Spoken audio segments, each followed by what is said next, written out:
बातमी आहे न्याय व्यवस्थेला हादरून टाकणारी। ज्या न्यायालयातून न्यायाची अपेक्षा केली जाते त्याच न्यायालयातील न्यायाधीशांची खोटी सही शिक्के वापरून आरोपींनीच दिशाभूल केलेली आहे। हा सगळा प्रकार आहे तरी काय, पाहूयात साम टीव्हीचा हा एक्सक्लुझिव्ह रिपोर्ट। कोर्टाच्या बोगस निकालानं पुणे कोर्ट हादरलं।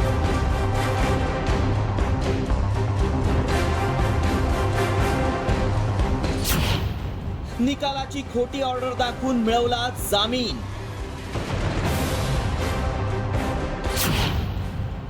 न्यायाधीशांच्या खोट्या सह्या आणि शिक्के वापरून निकाल। कुणालाही साधी शंकाही येणार नाही अशी कोर्टाची ही ऑर्डर। अधिकाऱ्यांच्या हुबेहूब सह्या, न्यायाधीशांची सही देखील खोटी। याच बनावट कागदपत्रांनी आरोपींनी थेट मुंबई हायकोर्टातून जामीन मिळवलाय आणि हे घडलंय पुण्यात। जेव्हा हे प्रकरण हायकोर्टात न्यायाधीशांसमोर आलं त्यावेळी या भामट्यांचा भांडाफोड झाला। ही बोगसगिरी नक्की काय आहे, कोणत्या प्रकरणात हा बोगस निकाल देण्यात आला हे आपण पाहणारच आहोत। मात्र प्रश्न आहे की न्यायालयात दिले जाणारे निकालच बोगस तयार होत असतील तर मग सरकारच्या कागदावर विश्वास ठेवायचा तरी कसा? अधिकाऱ्यांच्या खोट्या सह्या, खोटे शिक्के, राजमुद्रा असलेले खोटे शिक्के, इतकंच नाही तर न्यायाधीशांचीही बोगस सही असलेला हा निकाल आम्ही तुम्हाला दाखवतोय। हा बोगस निकाल म्हणजे न्याय व्यवस्थेशी आणि सर्वसामान्य माणसाची झोप उडून टाकणारा प्रकार आहे। न्याय व्यवस्थेवर या अगोदरच अनेक प्रश्न उपस्थित होत आहेत आणि त्यात जर अशा बोगस निकालाच्या प्रती समोर येत असतील तर सर्वसामान्य माणसानं न्यायालयाकडे आणि न्यायाधीशांकडे आशेनं पाहावं की नाही हा प्रश्न तयार होतोय। हा प्रकार ज्यांच्या बरोबर घडला त्याच कंपनीचे जनरल मॅनेजर डॉक्टर नितीन मेटकरांना आम्ही भेटलो आणि त्यांच्याकडून जाणून घेण्याचा प्रयत्न केला। मुळात हा निकाल बोगस असल्याचं कसं समोर आलं? एक खोटी ऑर्डर असं सादर करण्यात आली मुंबई हायकोर्टमध्ये की JMFCनी एक ऑर्डर दिली आहे आणि त्याच्यावर असं लिहिलंय की बाबा यांच्याविरुद्ध कुठलेही काही पुरावे नाही आहेत म्हणून यांना डिस्चार्ज करण्यात यावे।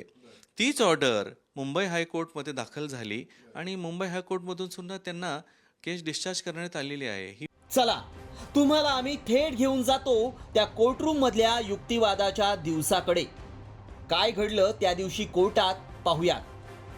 तारीख 21 फेब्रुवारी 2025, वेळ दुपारी 3 वाजता। खचाखच भरलेलं पुण्याचं दिवाणी कोर्ट आणि तिथं जोरजोरात वकिलांचा युक्तिवाद सुरू होता। केस सुरू होती CTR कंपनी विरुद्ध इसन MR कंपनीमध्ये।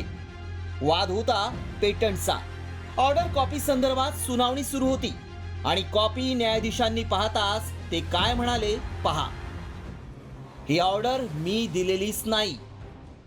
न्यायाधीशांचं हे वाक्य ऐकताच कोर्टरूम हादरला आणि CTR कंपनीचे वकील चांगलेच भडकले। खोटी ऑर्डर कुठून आणली, न्यायाधीशांच्या सह्या कुणी मारल्या यावरून जोरदार युक्तिवाद सुरू झाला।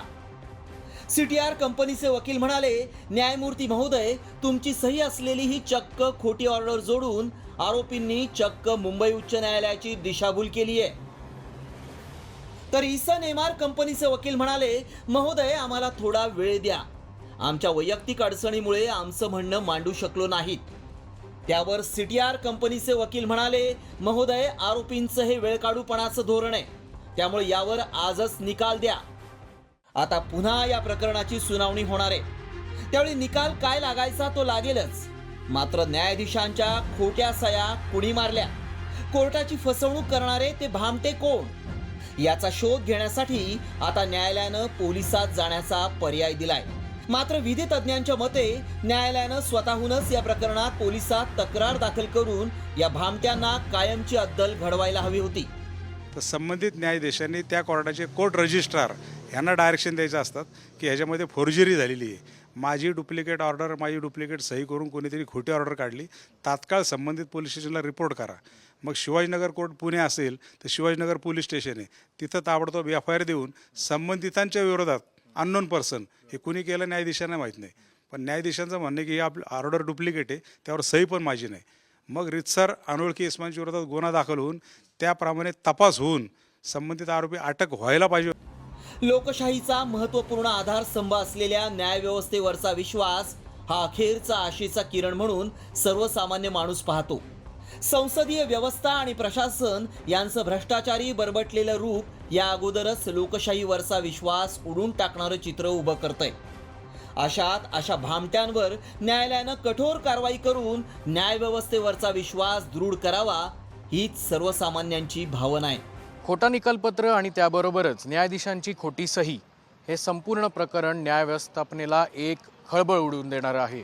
त्यामुळे या संपूर्ण प्रकरणाची CBI चौकशी व्हावी अशी मागणी CTR कंपनीने केली आहे. दुसऱ्या बाजूला या संपूर्ण घटनेत नवीन काय धागेदोरे समोर येतात हे पाहणं आता तितकंच महत्त्वाचं ठरणार आहे. कॅमेरामन सुमित भोसलेसह अक्षय बडवे, साम TV न्यूज, पुणे.